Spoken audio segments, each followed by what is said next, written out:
We sit across from the doctor in a sterile room with terrible lighting, listening to him look over our annual charts, and we brace ourselves for the verdict. When he tells us our blood pressure is slightly elevated, our cholesterol is creeping up, and our energy is naturally going to dip, he usually offers a sympathetic smile and says, "It is just a normal part of getting older." We nod our heads, we accept it without a fight. We walk out to the car, close the door, and we feel this heavy, quiet resignation settle over us. We start telling ourselves that the fading morning response, the physical hesitation in the bedroom, and the slower recovery time are all just inevitable tolls we have to pay for crossing the 60-year mark. We use the phrase that we are just getting older as a blanket excuse to completely stop expecting anything more from our own bodies. I used that exact phrase like a defensive shield throughout my entire late 50s. I spent my career as a corporate sales executive, negotiating heavy contracts, managing high-stakes accounts, and flying constantly between Austin and Chicago. I operated under the absolute delusion that my body was an infinite resource that would simply obey my commands forever. When my physical infrastructure started failing, when the equipment simply stopped responding with the reliability I had relied on for 4 decades, I panicked in private. But in public and even in my own head, I just blamed the calendar. I convinced myself that every man loses his physical presence at this age. I thought I was being realistic and mature. I was actually just being incredibly lazy. I was using the concept of aging to completely avoid taking responsibility for the mechanical breakdown I was actively causing. It took a very difficult phase in my life and watching my physical distance almost destroy my relationship to realize that a lot of men are not broken. They are just ignoring the wrong things. We are constantly confusing the passage of time with the accumulation of neglect. There is a massive difference between a machine that is naturally aging and a machine that is breaking down because the maintenance schedule has been completely ignored for 20 years. If you are past 60 and things are fading, you cannot just accept it as fate. I had to learn the hard way that there are specific mechanical realities we are blindly ignoring while we blame our birth year. The first reality I had to confront was the absolute state of my own supply lines.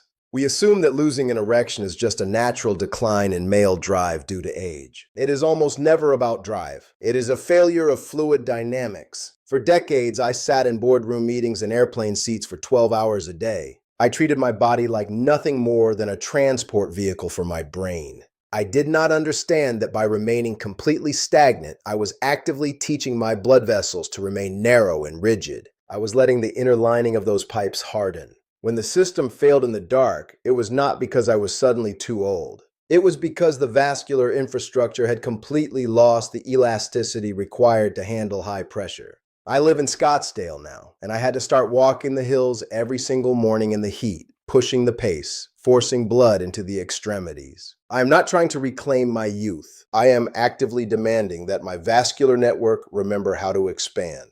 The second thing we blindly blame on age is the complete disappearance of the morning response. We wake up, notice the silence, and tell ourselves that older men simply do not experience that anymore. I used to run on pure adrenaline until midnight, crashing into bed with my mind racing over quarterly projections and expecting my machinery to perfectly rebuild itself in 5 hours. I learned later that the morning predictability we miss so much is actually a direct byproduct of deep, uninterrupted vascular repair work.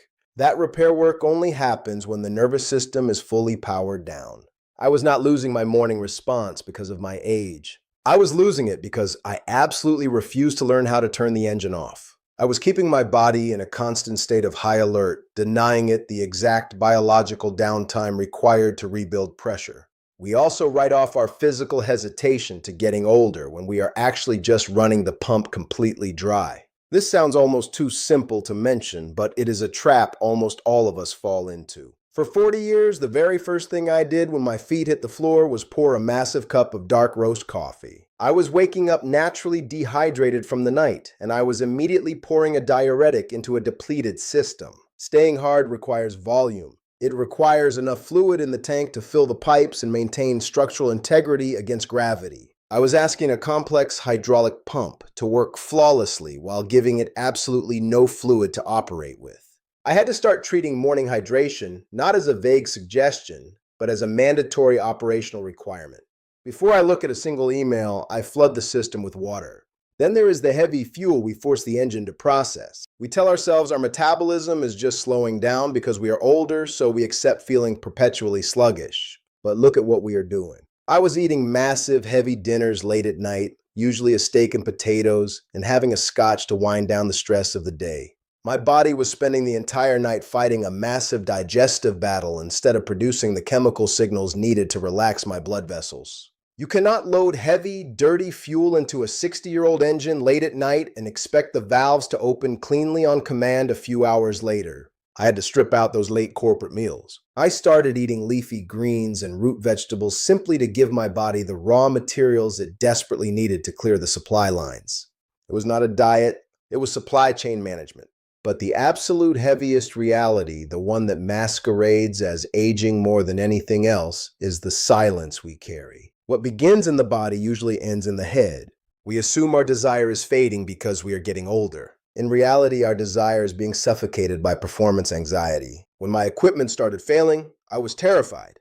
Instead of telling my partner I was struggling, I created an artificial wall of distance. I picked fights over nothing just to ruin the mood.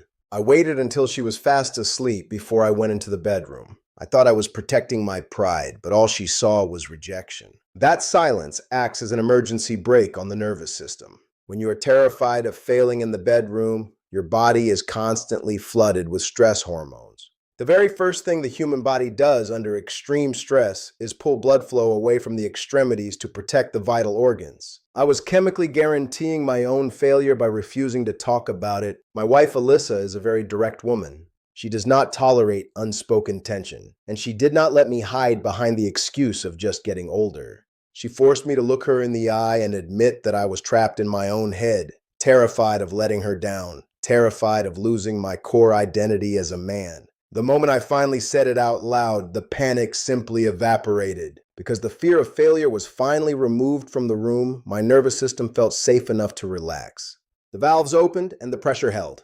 I watch my son Ethan sometimes. He is 31, building a demanding career in commercial real estate, running on that exact same adrenaline I used to run on. I hope he realizes long before I did that the body is not an infinite resource. But for men our age, we do not have the luxury of waiting to figure this out. If you are over 50, circulation matters more than pride. Do not let the calendar become your permanent excuse for a failing infrastructure.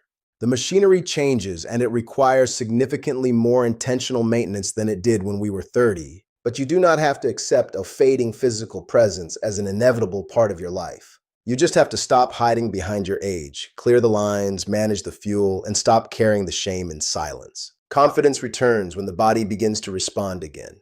We will keep figuring this out together. I will talk to you soon.